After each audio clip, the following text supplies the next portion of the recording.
Good afternoon, students. I am Gentle again, a basic science teacher. I want to present to you basic science on the topic electrical energy.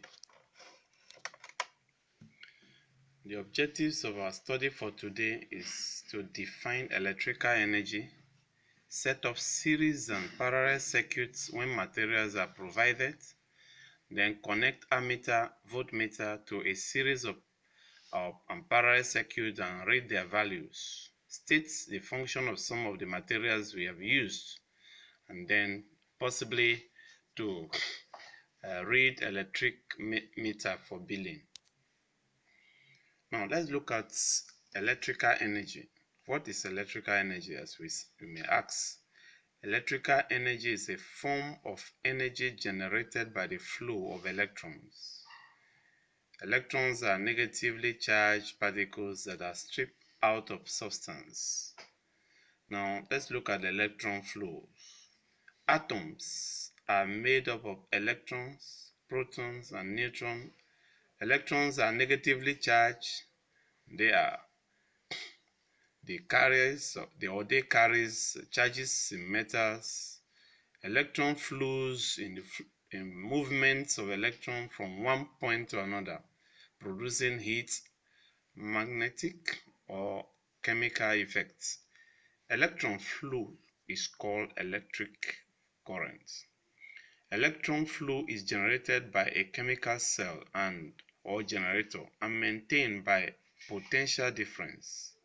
Now let's look at brief definition of electric potential difference. As we say, potential difference is the force that drives electrical energy from one point to another. Although an electron is negatively charged, as we've said earlier, electric current is conventionally believed to be a flow of positive charge from the positive terminal of a cell or that of a generator to the negative terminal.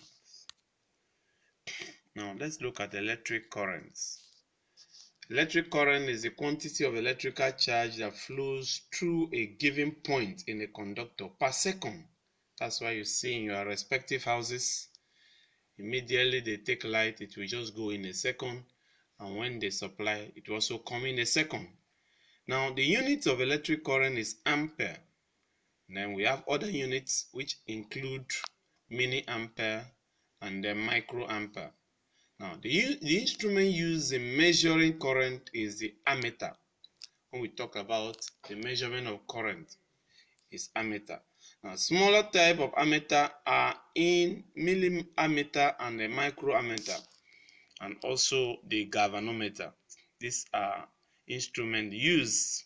So perhaps you are asking an exam that you should name one or two instruments used in measuring current. Now you should be able to know them. That is ammeter. Now you can look at the structure here. The A in the bracket there, that's the ammeter. The A in the small bracket up, that's the flow of current moving from the ammeter to the cell, from that of the bulb. Before you see the bulb being light, you can see that there's a flow of current.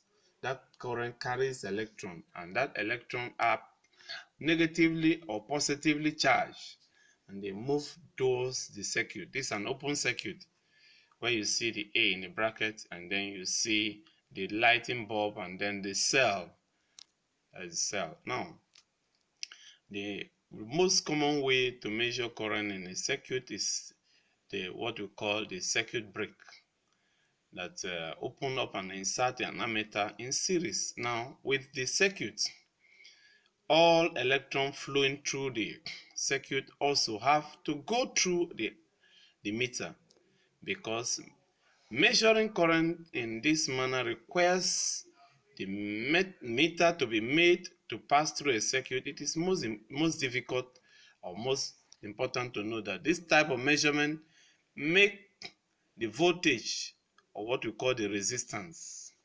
Now when an ammeter is placed in series with a circuit, it is ideally drop no voltage as current goes through it, But in other words, it acts very well or very much like a piece of wire with a very little resistance from one test probe to another.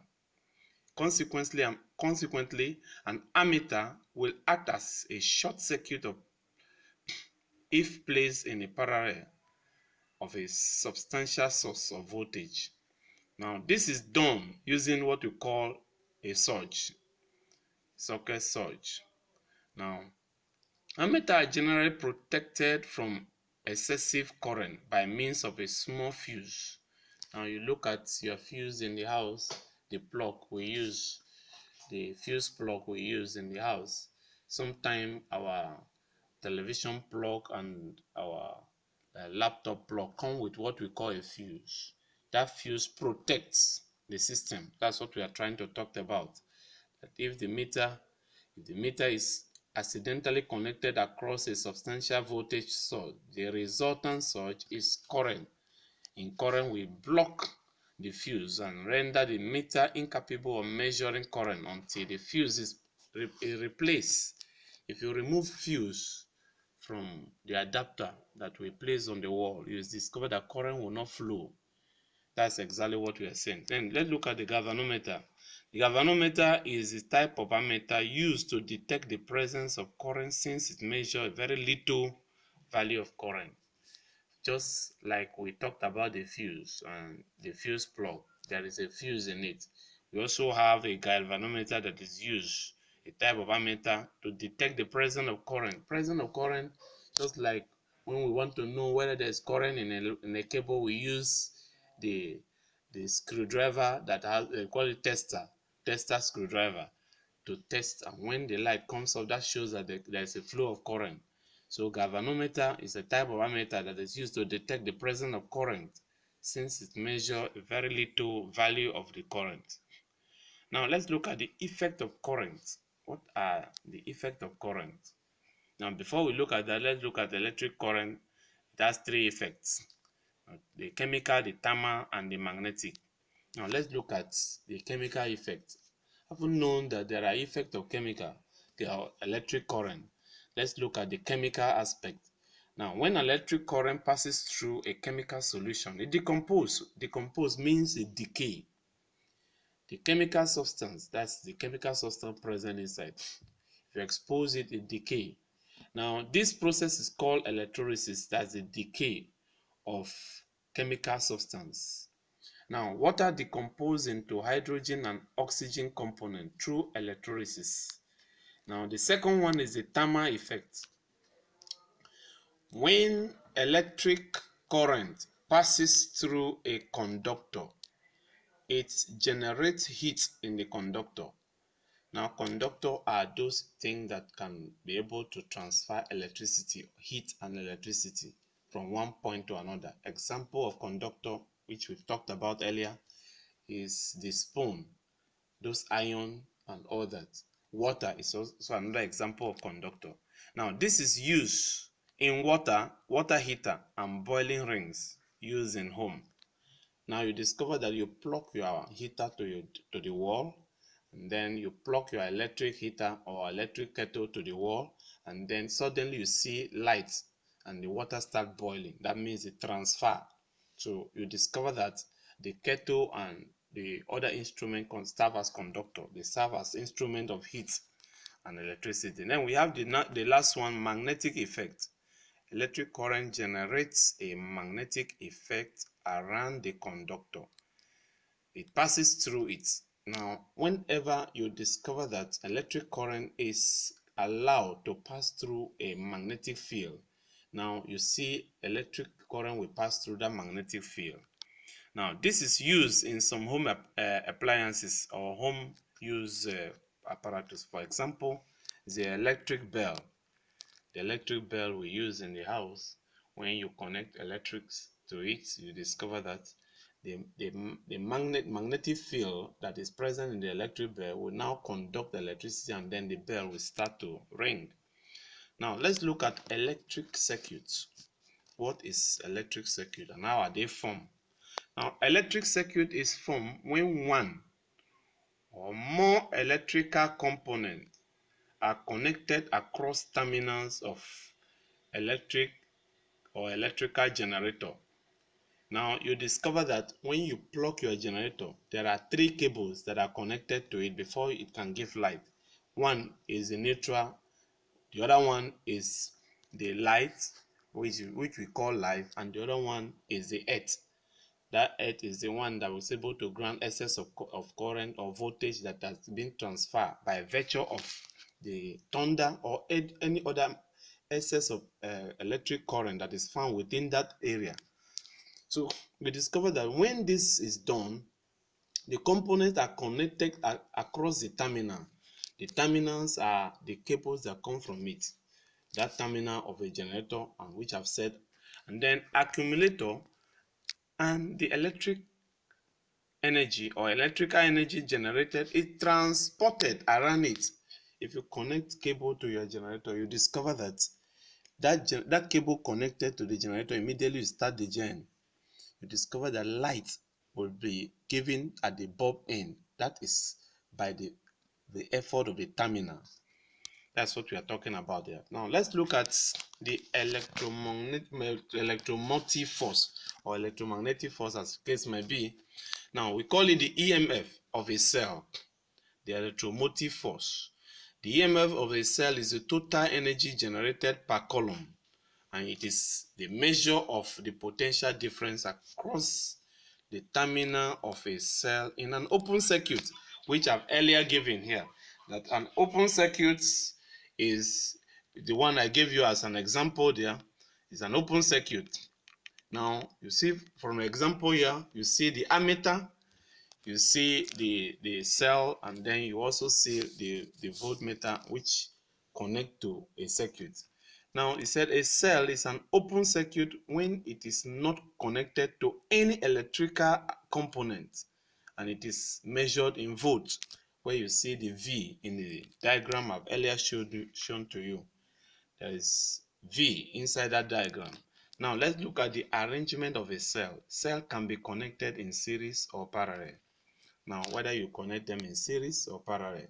Now say these are the 2 ways which cells can be connected. You'll be asked in the exam, explain or just draw with the aid of a diagram the 2 process by which cells are arranged. Now the answers are very simple. They are arranged in series and also in parallel. Now 2 more cells connected together form what we call a battery. Now let's look at the series, the 2 types of arrangement of cells. In series connection, the connection is from positive pole to a negative pole. I've told you that the first 2 cables that come from a generator must be red and it must be black, the negative and the positive.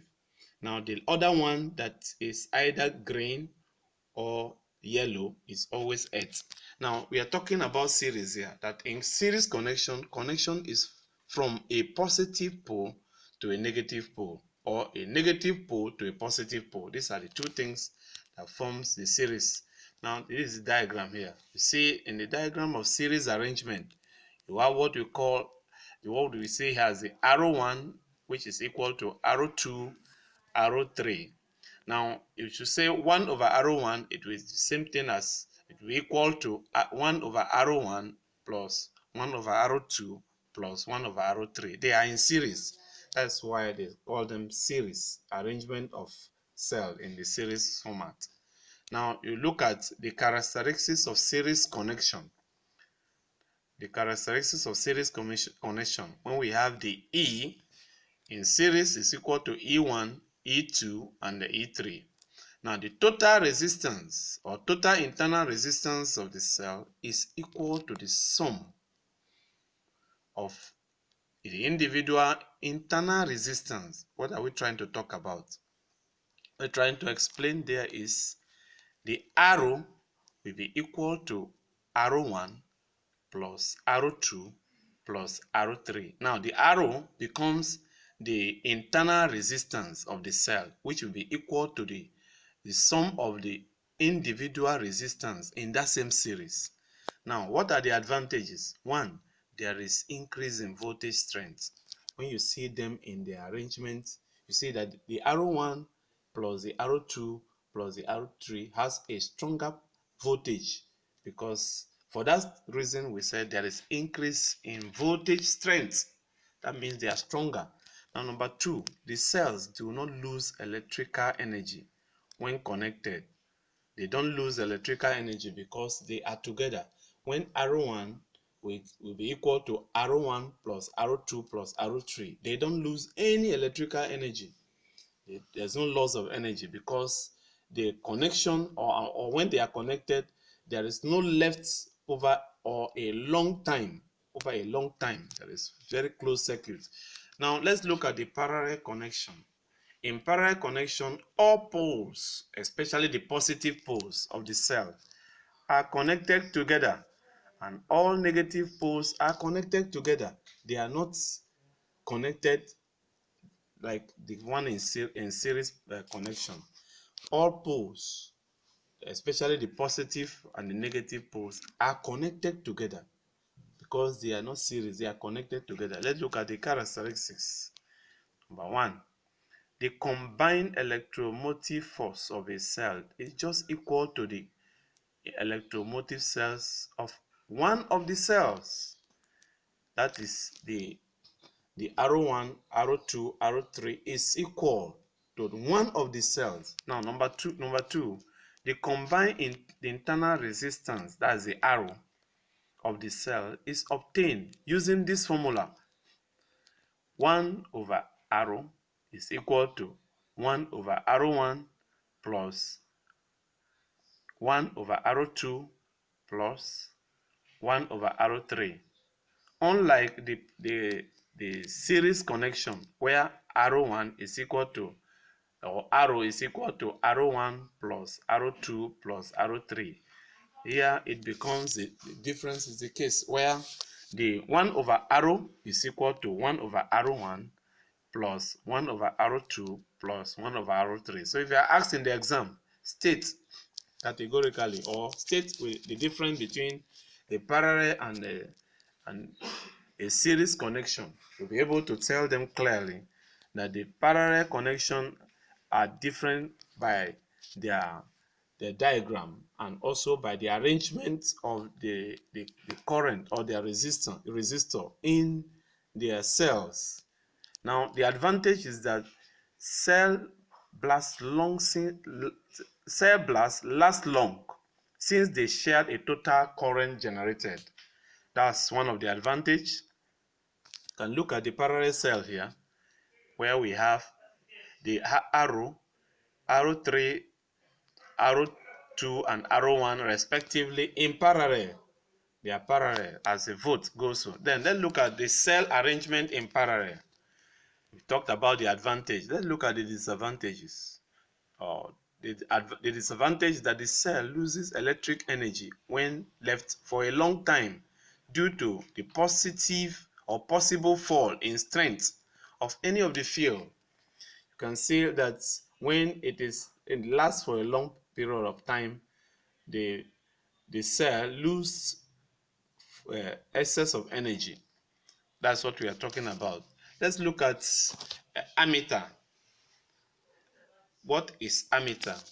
Ammeter is an instrument used in measuring electric current. You check in the structure of the cell there, you look at the A in capital denotes ammeter.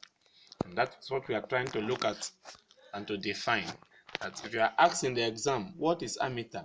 State categorically that ammeter is the instrument used in measuring electric current flowing in a circuit.